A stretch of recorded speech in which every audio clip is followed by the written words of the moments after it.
welcome to my next podcast. I think this is episode 6 now. I think it's 6. The last one was a bit different. It was much shorter because I was experimenting with different ways of filming. Yeah, I quite enjoyed it. It was a bit of an experience. I discovered my laptop really isn't very good at rendering films. It took just as much time to render that 10 minutes. I mean, it was less than 10 minutes. Then it does take and render an hour of me talking, and it crashed quite a few times. So I would like to do another one like that at some point, but maybe not as often as I do these because it's the same amount of work for a lot less video time. So yeah, but so yeah, I hope you enjoyed that. No worries if you didn't. Today this one's going to be more like the others, standard knitting video podcast, but probably with some sewing and fabric textiles in there too. So today I'm wearing my Mount Pleasant tee. You can see there's like this little lace detail at the bottom. I think I've shared it with you before, so I'm not going to go into too much detail about it. I used Garthenor Presley yarn, I think it's called, and that the colour was Sycamore, I believe. It's like this lovely rust colour. I mean, to be honest, it's the height of summer here, although it is a bit gloomy today, and I'm basically dressed for the autumn. I'm in green trousers and a rusty orange knitted tee. So what does that tell you about the weather in England at the moment? We have had 2 weeks of blazing sun, so I'm not going to complain. The rain has done us all some good, I think, and it's been... Whenever it's really sunny, I feel this pressure to be outside all the time, which isn't really practical because, you know, life, you've got to do things that are inside. So, yeah, it's kind of nice to not feel that stressed to have to be outside all the time, making the most of it. Last couple of days, it's been kind of good just to do things at home. Quite a few projects on the go at the moment, non-knitting projects as well, things like I'm repainting or upcycling like a Lloyd loom box that I found on the street a long time ago. Hopefully it'll be ready by the next video and I can show you. It was white with this really horrific plastic pink fluff on top, and the way it had been stored, the pink fluff had also like become discoloured. It was so horrific. You know, like the fluffy stuff they make cheap toys from, and it's really plasticky. It's really disgusting. So I have painted it sort of a yellowy orangey mustard colour and blue. No surprises there. To go with the spare room actually, because that's the colour scheme of the spare room. So yes, I was banned from putting anything flowery on it because it wasn't in my room, my sewing room. Yeah, and I've got lots of other creative projects on the go. I always do, too many to really talk about, but that's what I was doing this morning, so that's what was on my mind. Finished objects, should I start with that? I guess that is the done thing, isn't it? What have I finished lately? I think I showed you in the short sort of video montagey thing I did, that I was working on these socks. This hasn't been blocked because I'm still part way through its mate, and I was experimenting with not using a row counter on this one. In fact, this was an experiment to see if I could knit the sock from memory without really looking at the pattern. I'm sort of testing myself a bit, and so I didn't use a row counter, so I didn't want to block it because I want the second one to be the same size. Whereas normally I would block them as they're made because I'm impatient. So I'm going to block the pair at the end, so hopefully they come out the same size. Because if I measure the blocked one, then the sizing will be different. So I really like this one. The yarn isn't one I've heard of before. I placed an order from Loop London. I wanted some sock yarn to make some socks for my partner, which I'll show you in a minute. And I got a bit carried away, as I always do. So I ordered, I think it's called Lang. Let's see if I've got a ball band in this bag. don't think I do. Or maybe, what's that? No, that's the other yarn. Lang something. It's an Italian sock yarn. But the good thing about it, and I wonder if this one here has it in there. Yes. So they come like this. So not only do you not have to wind it from a skein into a ball, which you do with a lot of like fancier yarns. The other thing is, I'm going to see if I can get it out. They come with a spool of reinforcement thread in the middle. I didn't realise it'd be in the middle. You see it's poking out. And they match with the colour that you bought. So I bought a couple of these. I bought the mustardy yellowy ochre colour. This one, which is like a Marley. And I think it was called Baker's Twine. I bought this one, which was called Taupe. And then I bought like a charcoaly grey one, which was probably called Charcoal. And they all came with like 5 grams of reinforcement thread in there. But when I opened my packet of yarn, I saw all the yarn I bought. I was like, well, where's all the reinforcement thread? And it got to the point where I was about to send them an email saying, I think you forgot to send me my thread. And I was feeling it and I was like, why is there like a hard lump in the middle? And then I realised it was in there. So it's a bit tricky to push it out without ruining the ball situation. It's not a ball, it's a sausage, I suppose. But yeah, I mean, that's why I've left this one in here because I don't need it yet.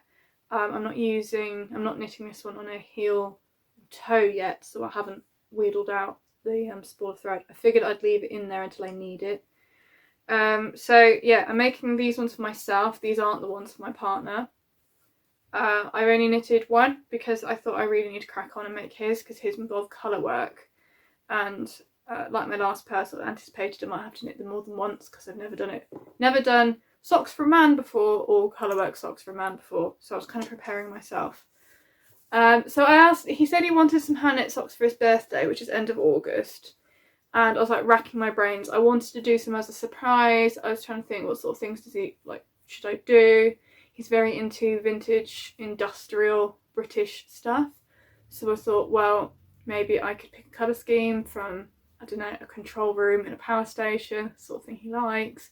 A lot of the house is painted, apart from this room, inspired by colour schemes of control rooms in old industrial buildings, power stations and stuff, I guess. So I thought I'd do that, but I don't really know enough about those things. Didn't want to ask him and spoil the surprise. So I was talking to one of his friends, and he showed me a picture of like a vintage workwear sock from a company called ICI, which I think is a water treatment plant, and I don't think they exist anymore. Anyway, probably super boring for you guys. A little bit boring for me, to be honest. I thought, okay, I can do that. It was like a Marley, yellowy, orangey and grey sock with a band of grey and then ICI written on it in black letters. Try as I might, I couldn't find a sock yarn, like a yarn that had plastic in it, that was yellowy, orangey, mild with grey, even yellow with grey or orange with grey. I couldn't find anything close. Like really, I would need something like this, but like orangey or yellow. So I thought, well, I'm not going to risk using one that isn't a sock yarn because he'll be really hard wearing on them and it won't be worth it. So I thought I'm just going to have to do them block coloured. And so I asked him to pick a colour of Stylecraft yarn online, and he picked this one, which I think is called Tumeric.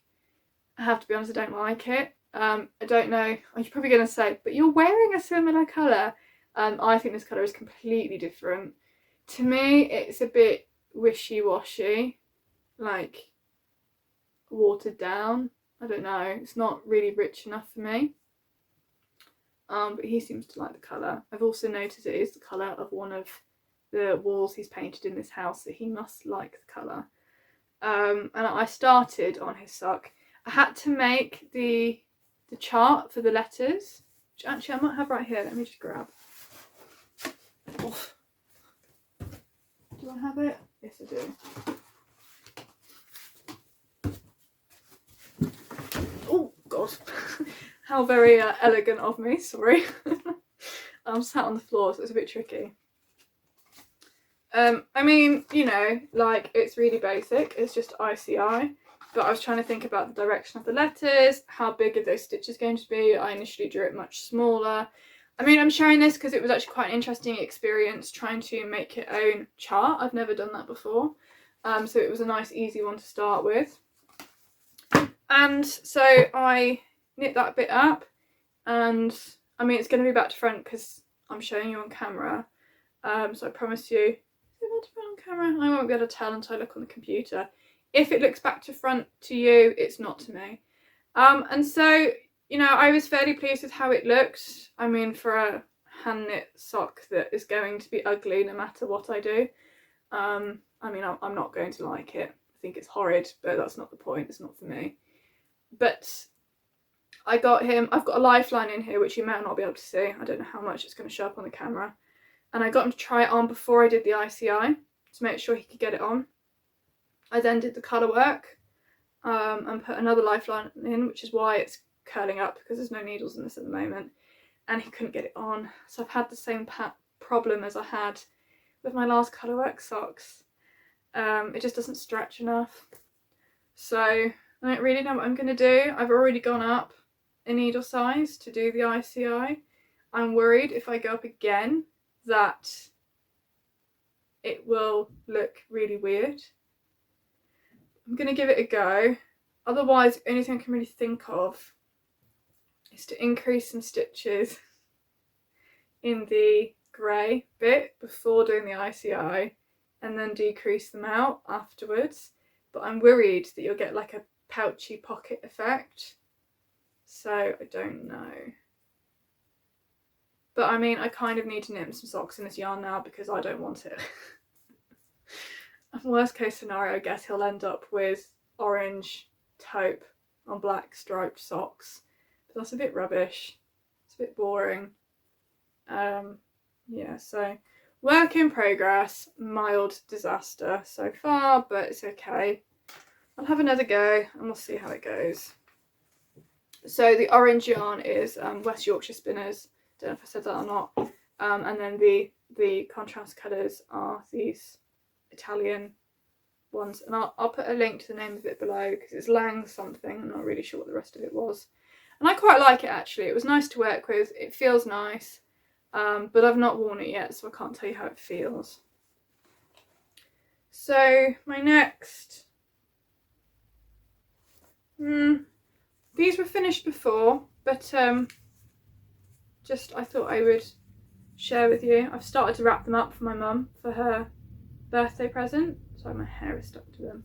So I saved one of the bands to tie on so that she's got the care instructions, because the washing instructions will be on the back. And afterwards, after I've done this, I'm going to wrap them up in brown paper and a bit more string, because there's a bit of string around the back, to keep the label on. And I'm going to put them away because her birthday is in August as well. So I've also made her a candle, which actually is right here, but I'm not going to get out the cupboard. She really loves a certain scent of candle that I've been making, so I made her another one. So I'm going to give her the socks and the candle and maybe some handmade hand cream as well for her birthday. I think it'd be a nice present. So I've gone to works in progress, I think, really. Yeah, I guess my next work in progress then. Oof, sitting on the floor is a little bit uncomfortable. Sorry, it's in a plastic bag because it's been in the freezer. So you'll remember that I've been working on this. You might have seen already in this video, I don't know whether I would have put it in at the start or right now when I'm speaking, or at the end. I've unravelled part of it, and I'll be unravelling more. I mentioned in the last one that I just didn't like it. I don't like the bubbles. I can't really see me wearing this. To me it seems a bit kitschy, maybe, is that how you say it? I don't know, I'm not in love. I was enjoying knitting the cables and the pattern. It was quite interesting because most of it is plain knitting and then you get that little bit where you've got to pay attention. And obviously you'll know if you've been watching these videos that I had a lot of problems understanding her pattern. And I have cracked it now, like I think the rest would have been plain sailing. I just thought, why am I using this kind of expensive yarn? Because it's Woolly Mammoth Fibre Co. Natural Sock DK. Why am I using this like yarn that was a treat to myself on something I don't really like? So the reason why I bought the yarn was because Emma, who owns Woolly Mammoth Fibre Company, she made herself a Nutured sweater by Andrea Mowry. And she made it in that yarn and I absolutely fell in love with it. But the pattern calls for an Aran weight yarn. And she did like the surprise update one day where she's like, oh, I've just got some skeins of this colourway in a DK, I'm going to put it on. And I did somewhat panic buy it. I'd done a commission for, a sewing commission for somebody. So, which was quite, fairly paid. I had a reasonable amount of money from that. And I thought, oh, I knew I wanted to treat myself to a sweater's quantity of Woolly Mammoth Fibre Co yarn. Because it was, it was extra work that I was doing, sort of for fun, like the project was quite fun anyway. So I thought, oh, that'd be a nice way to use the money. So I did kind of panic buy it, even though it was the wrong weight for what I wanted to make. But I don't think I really, even though I fell in love with her jumper, didn't really intend to make the same jumper as her anyway. I thought I could make another jumper with the same yarn. But I spent months trying to find a pattern in DK weight that I wanted to make that suited the yarn. I really, really tried. I had an idea in my head that a cable knit jumper could be quite nice. Maybe a bit traditional looking, but with the flecks of colour would make it a little bit more funky. And then, so I thought I'd give this Fisherman woman sweater jumper a go. It was supposed to be DK weight holding a strand of mohair. I didn't really want to buy mohair because sounds a little bit dubious ethically, and it would cost an absolute fortune to then buy some more ethically sourced mohair to then hold with that. Like, you'd be looking at a jumper that cost over £100 to knit, and I was like, I'm not really up for that, because this like really delicate fluffy pale jumper that cost me a fortune, like I'm going to be too scared to wear it. So I thought, no. So I bought some alpaca lace weight in like a cream colour from Loop London, and it didn't really suit. The colour was wrong, basically. This is actually maybe quite a bit darker than I thought it was, so that didn't work. So I thought, right, I'm going to have to knit it in DK. So I thought I'll just knit it, go down half a needle size and just knit it in DK and see what happens. And it's fine, it fits, wasn't a problem. I did sort of some maths to make sure that the size was kind of right. There's quite a lot of positive ease in the pattern anyway, so it didn't really matter. I don't really have to worry about bust because I am actually quite flat chested, so it's not like I need to accommodate for anything there really. So I was like, okay, it'll be fine. And I know I've tried it on, it is fine, it does fit. But I just didn't like it. I was looking at it thinking, I'm not in love with this. Why am I still doing it? So I've decided, no, ripping it out, and I am going to knit the Nutured sweater because I do love that sweater. It does seem very wearable for me. It's cropped. I have a lot of high-waisted clothes, and actually when I made this decision about a month ago, I had bought these high-waisted trousers. If you are interested, they're from a company called Not Perfect Linen.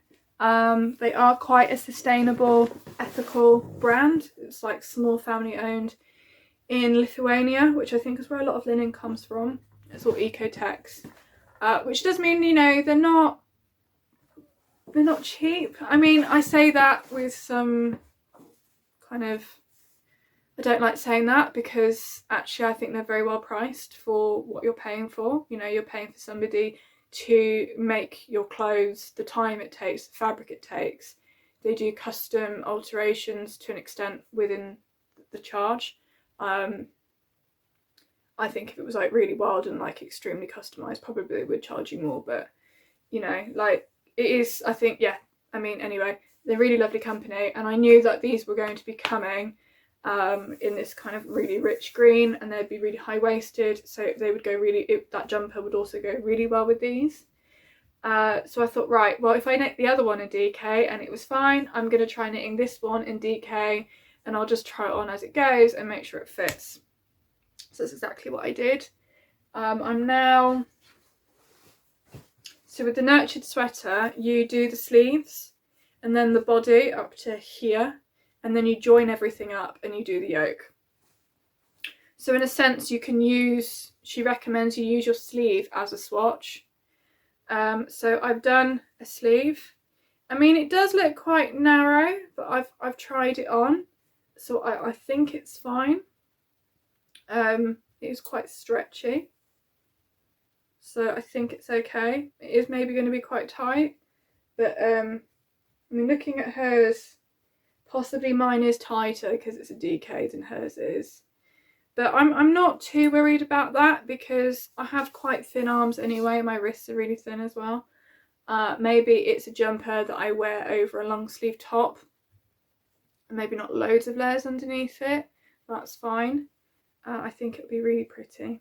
So I've done one sleeve almost finished. I'm probably going to finish that sleeve today. And I've started the body. All these things are falling out, cedar blocks and all sorts. And I've started the body. So because I'm really on the edge with yardage, like the amount of yarn I need, I bought 4 skeins of this yarn. I did thrift some natural sock DK from a D-stash in 2 very close similar colours.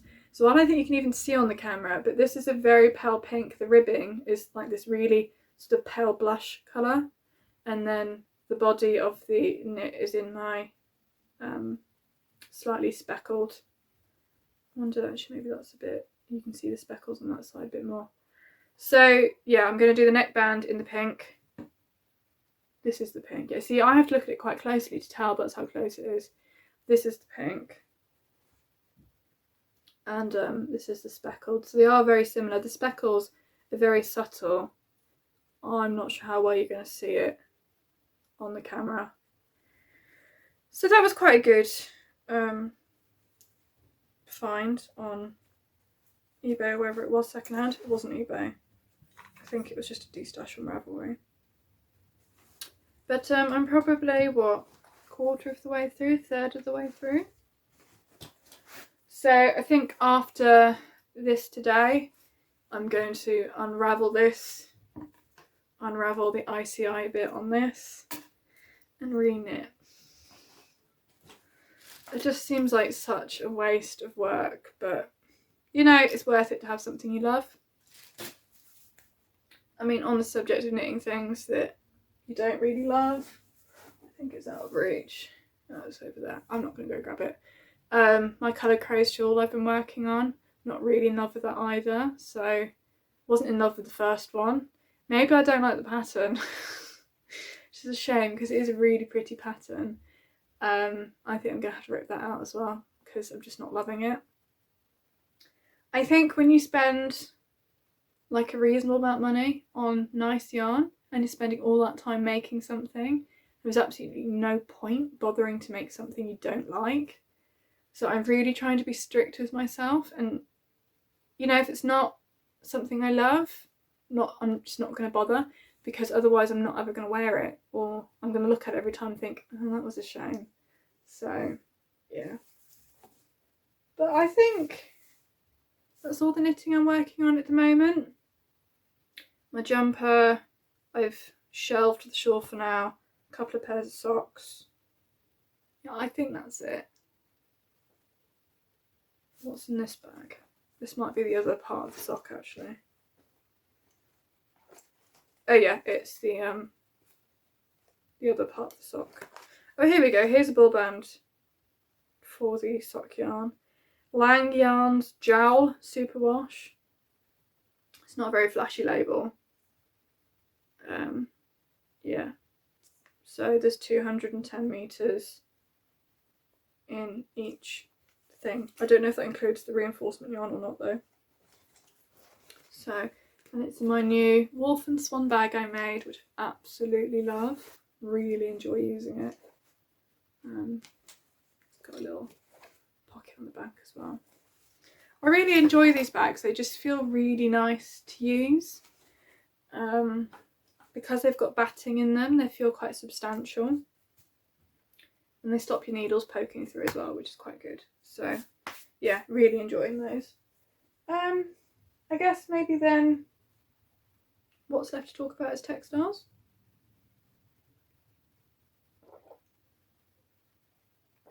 I mean, not that knitting isn't textiles, but actually as we speak, so future knitting plans. Don't think the friend that's going to end up with this watches this, so I think I'm safe to talk about this. I have a friend who is having her 30th birthday this summer, soon actually, so this might be a little bit ambitious. And for whatever reason, this summer, she's developed a complete obsession with like baby birds. Every time I go on Instagram, she's posting a video of some more ducklings she's seen on her run, or cygnets and things. And yesterday when I was scanning through Pinterest or something, I found the most adorable, stunning, beautiful animal knitting patterns, and I will link her below because oh my god, they're just so beautiful. I mean, when you see knitted toys, like generally they are a bit, I don't know, naff. These are just stunning. And I know maybe it's a bit weird to knit like an animal for a friend for a 30th birthday, but there was a duckling pattern and I just thought, oh my god, it's so cute. And also I think my brother would really love a knit duckling because he's been hatching ducklings and raising them and naming them really odd names like Potato. Was it Potato, Wheezy and Frog are his 3 ducklings. Very odd. If you follow me on Instagram, you probably saw me holding one of them. That one was Potato. Wheezy's a bit older. Wheezy's a duck now. Wheezy's from last year. So he's still on the yard, but yeah, he's possibly the parent of Potato. We don't know. So I thought I'd have a go at knitting this duckling. I have a month to knit it, but I figured like it can't be very big. So hopefully I'm going to start tomorrow, but that might be a push because I didn't have any yarn the correct colours. So I decided I would dye it. So at the moment, and hopefully by the time I am assembling this, it would have been dyed and dried, and I can like show you a clip whilst I'm talking about it. But I bought thrifted a giant cone of mohair. It is 600 grams of mohair, which I think must be thousands of meters. I'm not really sure, like mohair doesn't really weigh anything.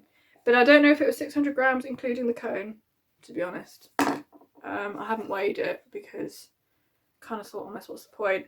I don't know whether it's gone a bit discoloured with age. It's a bit yellowy. I mean, maybe that's quite good for a duckling. I mean, it smells fine and that's the main thing. But yeah, so I bought that. Again, because I'm a bit funny about buying mohair. So I thought if I bought a second-hand vintage cone, like at least, even if it was dubiously sourced, which it might have been because it looks like it's quite old, at least my money wasn't going to the person that did that. I believe it actually came from somebody's grandmother's attic, who worked in a mill in England.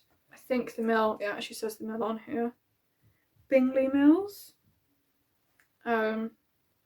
So I think it came from up north somewhere. So I thought I would dye some of this up, and I've currently got some in the dye bath with onion skins, so I'm hoping that makes it go like a nice bright yellow. Now the pattern says you've got to pair a mohair with a 4-ply yarn, and then you need some 4-ply yarn for the feet and the beak, and it suggests like, I guess, pinky colours for the feet and then something else for the beak. So I had a bit of a raid through my stash, didn't really find anything. So I then wound off another cone of just like plain 4-ply yarn, a bit more to dye with avocado, and I'm hoping that comes out a good enough colour for the feet and the beak. So this might actually be the most decadent toy ever. It's going to be naturally dyed British mill yarn duck, which my friend won't really care about, but I'm hoping it'll just be really cute.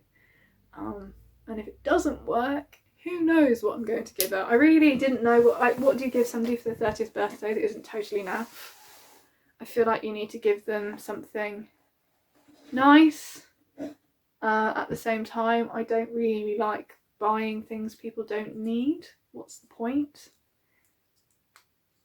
Who knows if she'll appreciate a hand-knitted duck. We will find out, and I will let you know. She'll be very nice about it and say she does. Yeah, I don't know. But I'm quite excited to knit it, and I think it'll be a fun experiment. And if it does go wrong, I'll just, I don't know, think of plan B. Yeah, I don't even know if I'll get enough time to do it because we're going away for 10 days next weekend to Scotland. So, yeah. So that's the reason why I wanted to record this today. Sorry if I'm a bit all over the place because, oh crap, broke the peg. I'm going on holiday, well, sort of holiday this weekend.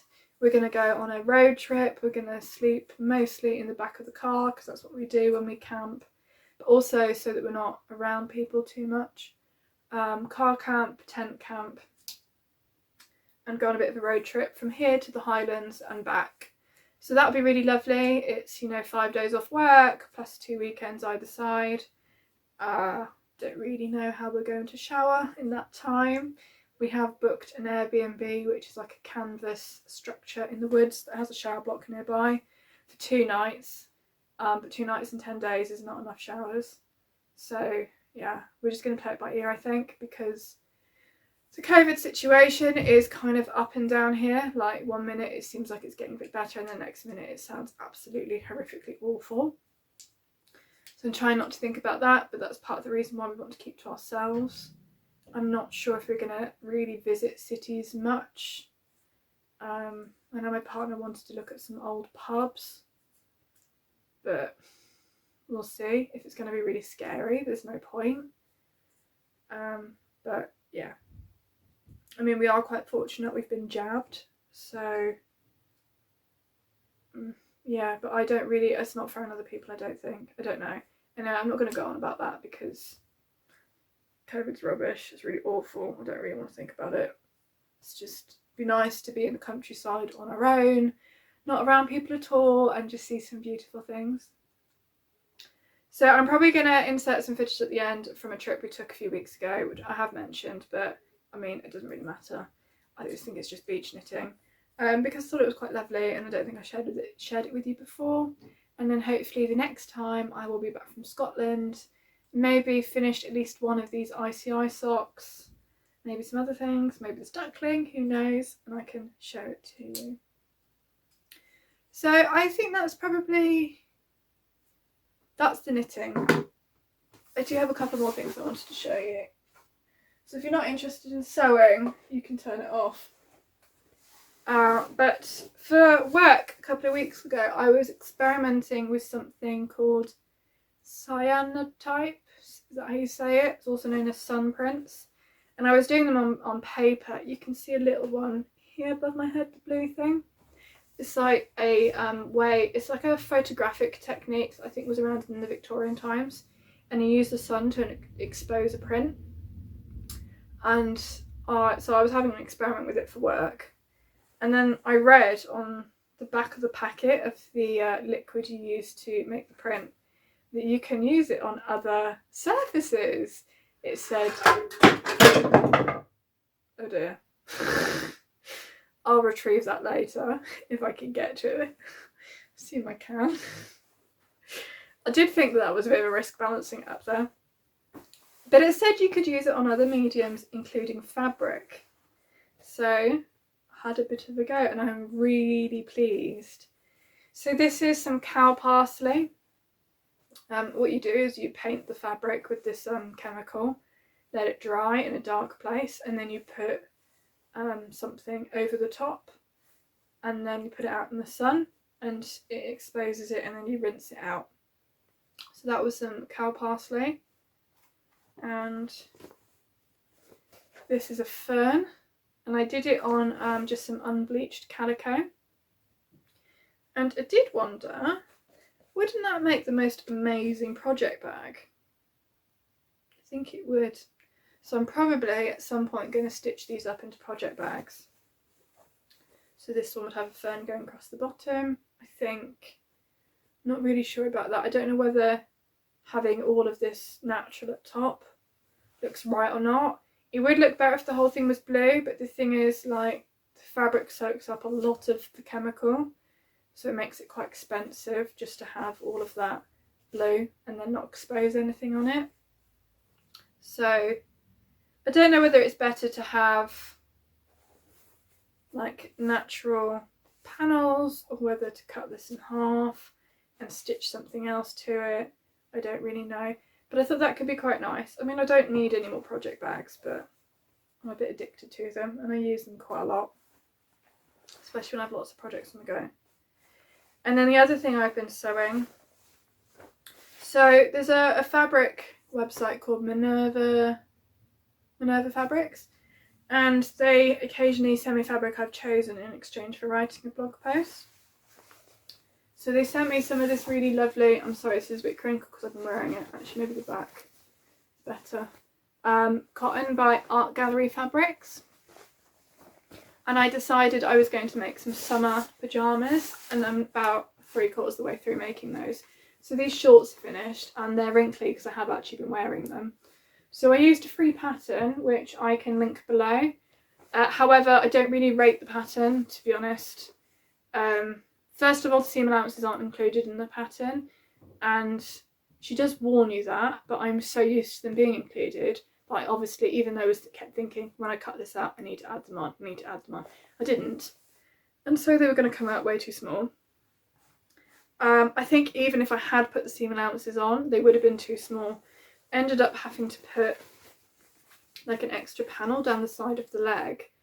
And I had no idea whether that was going to mean they'd end up working or not, because I didn't know if they'd be too small in the crotch area. I wasn't really sure how that was going to impact it.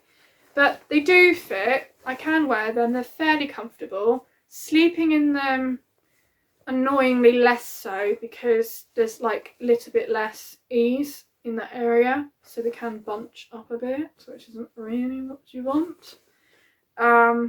But to be honest, when it's really hot, I tend to just sleep in my pants and a t-shirt.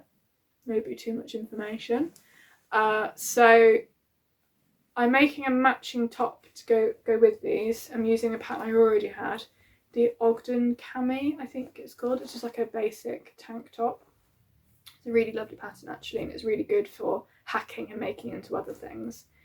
So to be honest, if it was hot enough that I was wearing these, probably I'd only wear these around the house in the evening and take them off before bed anyway. So probably it's fine. So yeah, that was.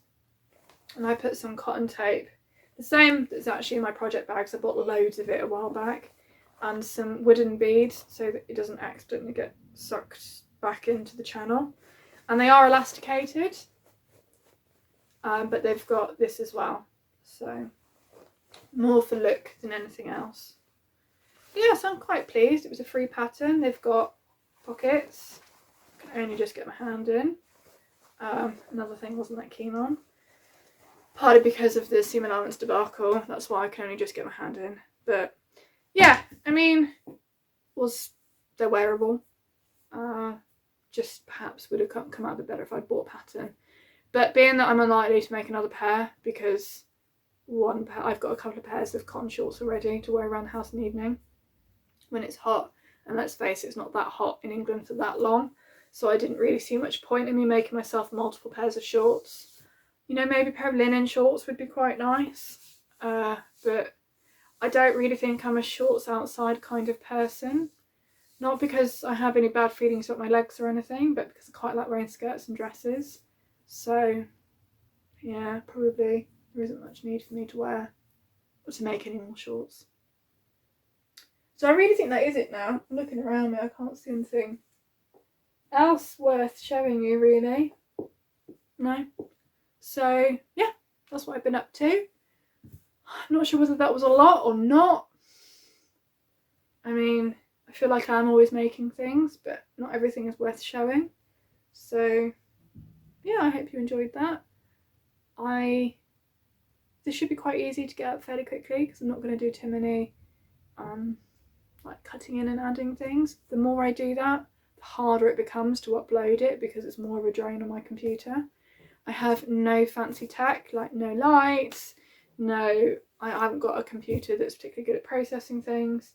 So this is very, very amateur. And I'm not saying that for praise, you know, that's why I think someone said it'd be really nice to include pretty montages in between your like longer videos. And I'd love to, but the computer won't hack it. It will be impossible. It won't process it. It will just crash. So I can't. But maybe one day I'll buy a better computer and do it. But at the moment, you know, I'm doing this basically for free because, you know, it already takes up a lot of time. I don't really want to spend money on it as well. I'm doing it for fun rather than any kind of financial gain. So yeah, you know, it is what it is. I really enjoy making them, so I'm going to keep going. Yeah, I hope you enjoyed it, and I still haven't started my beetle cardigan that I talked about before because I still haven't figured out how I'm going to steek. Sorry, my belly's rumbling, I need to go eat. I haven't figured out how to put the steek in between the beetles, so that's like another challenge. That might end up being an autumn make at this rate because I've got quite a few projects on the go and I've got quite a few smaller things I want to make as well. So I might just shelve that for the autumn, which is a shame because probably it's a cardigan I'll want to wear in the autumn. So maybe I need to rethink that. I don't know. Too many things to make and not enough time. I'm sure you all understand how I feel because that's what happens. And if anybody is wondering what the hell those two animals are up there, because I realise now that they've been behind me the entire time, that wasn't really on purpose. These are some mice I made when I was about 21. Like, so they're almost, I'm not going to say how old they are. They're several years old now. And I made them mostly by hand when I was living in Paris. I don't really know why. I do know why. I was very inspired by Mr. Finch. Look him up if you want to. I love him. And yeah, I decided I would make some mice. So that's what they are supposed to be. They're very long-legged mice. I know they look a bit creepy. They're circus mice. That's why one of them's got a thing on his eye. I never actually finished them. The one with the thing on his eye was meant to have a velvet jacket. And I never made the velvet jacket because I accidentally put his legs where his arms are, and his legs and arms are the wrong way around. So he's got really, really big shoulders because they were meant to be the top of his legs. I don't really know what I'm going to do about the jacket. The jacket would cover it up and disguise it actually. So one day I should make the jacket, but I have no idea how to draft a jacket for a giant mouse. Who knows? But yeah, sidetracked. I will now end this. Ending these things is a bit tricky because you feel a bit awkward. But I'm not going to drag that out. I'm going to say thank you very much for watching. If you would like to leave a comment, that would be fantastic. I really love reading them. So far I can keep up with them all because, you know, there are a few but not too many that I can't respond to, so that's lovely. I hope you're all having a nice summer, autumn, whatever it is for you right now. And if you do have any tips for yarn shopping in Scotland or fabric shopping in Scotland, share them with me just in case we are going through that place. Can't really tell you where we're going because we don't really know. I do think we are stopping for a night in Glasgow. Whether or not we'll be able to leave the hotel room, I don't know at this stage. But yeah, you know, if you do know anything, let me know. I'm gonna have to go now because my stomach is rumbling so much. Apologies if you heard any children screaming through this. My neighbours are quite loud sometimes. So if there were any weird noises, no, I'm not harbouring a child that I've not mentioned. You know, I live in a city terraced house, so that's the way it is. Yeah. Bye bye, and talk to you maybe in a couple of weeks. Bye.